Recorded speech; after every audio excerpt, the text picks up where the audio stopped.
A £50,000 car does not require £50,000 in your bank account.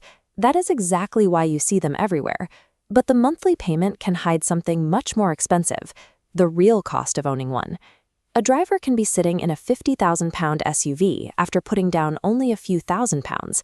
That does not mean the driver can comfortably afford the vehicle. Consider an illustrative example. A car priced at £50,000 is often presented as a £5,000 deposit, followed by a monthly payment in the region of £699. This reframes an enormous capital outlay into a digestible monthly commitment. But that lower monthly figure is only possible because of the large optional final payment. After 4 years, a debt of £20,000 or more can still be sitting there, deferred to the very end of the agreement. The monthly payment is only the beginning. Once you add insurance, petrol, road tax, and maintenance, the car often becomes the largest expense in the household. Paradoxically, a buyer paying cash can lose more in daily depreciation than the financed driver spends on their monthly payments. To understand how these cars are actually funded, we have to recognize that the list price, the monthly payment, and the true cost of ownership are 3 entirely different numbers. Showrooms move the conversation away from the £50,000 headline price by replacing it with a deposit and a monthly budget figure. A massive financial obligation becomes much easier to process. Lenders approve finance based on credit risk, not on whether the car fits your lifestyle. A household must still account for mortgages, utilities, children, and pensions. Finance approval is a measure of risk for the bank, not a certificate of affordability for the buyer. This flowchart illustrates the negative equity cycle. A buyer might owe £25,000 on a car worth only $21,000. Rolling that £4,000 shortfall into the next agreement doesn't make the debt disappear. It simply attaches old debt to a new, more expensive vehicle. While personal contract purchase, or PCP, uses a balloon payment to keep monthly costs down, traditional hire purchase works differently.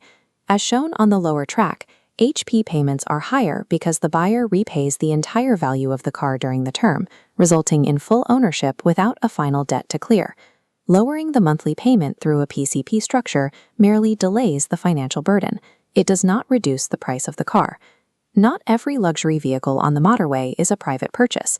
A significant number are company cars or business fleet leases, where the driver avoids the traditional retail finance structure entirely. Salary sacrifice schemes allow employees to fund an electric car from their gross income. For the driver, this makes a £50,000 vehicle accessible for a monthly deduction that feels disconnected from the car's actual list price. Even a cash buyer faces costs. Sinking £50,000 into a driveway ornament means that capital is no longer available for investments, property deposits, or an emergency fund.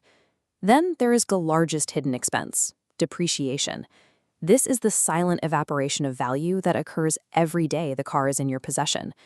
In this illustrative scenario, a £50,000 car is worth £30,000 after 3 years.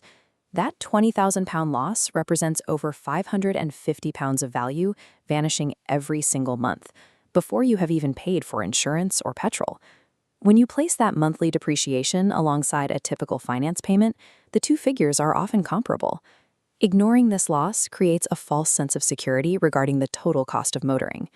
Beyond the finance and the loss in value, the physical costs of running a premium car are often underestimated in that insurance for a £50,000 vehicle can be significantly higher than expected. Repairing complex bodywork and advanced sensor arrays requires specialized labor, particularly with modern electric vehicles. Consumables are another factor.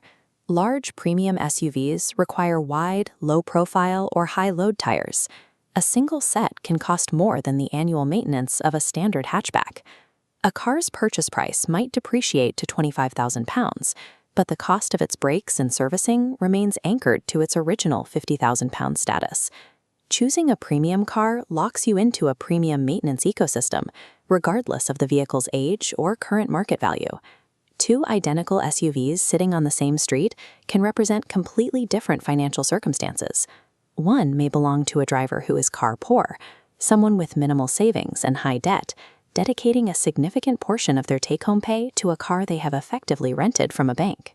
Conversely, a genuinely wealthy individual with high income and substantial assets may choose to drive a modest 10-year-old used car, prioritizing their long-term financial goals over a premium number plate. A vehicle is a poor indicator of net worth. It reveals a person's spending choices rather than the strength of their balance sheet. The only reliable way to judge affordability is to calculate the total monthly motoring cost. This means stocking the finance payment, insurance, road tax, petrol, and maintenance reserves into a single figure. As this column grows, it quickly dwarfs the attractive monthly payment advertised by the dealer. Extending the finance term to lower the monthly payment only increases the total interest you pay. It also leaves you exposed to depreciation for longer, often resulting in a car that is worth less than the amount required to clear the debt. If a finance deal only looks viable when you ignore the deposit and the final balloon payment, the car is outside your budget. Your priority is whether you can afford to own the vehicle comfortably, rather than whether a lender will allow you to finance it. Base your choice on the total cost to your household, not the figure on the showroom window.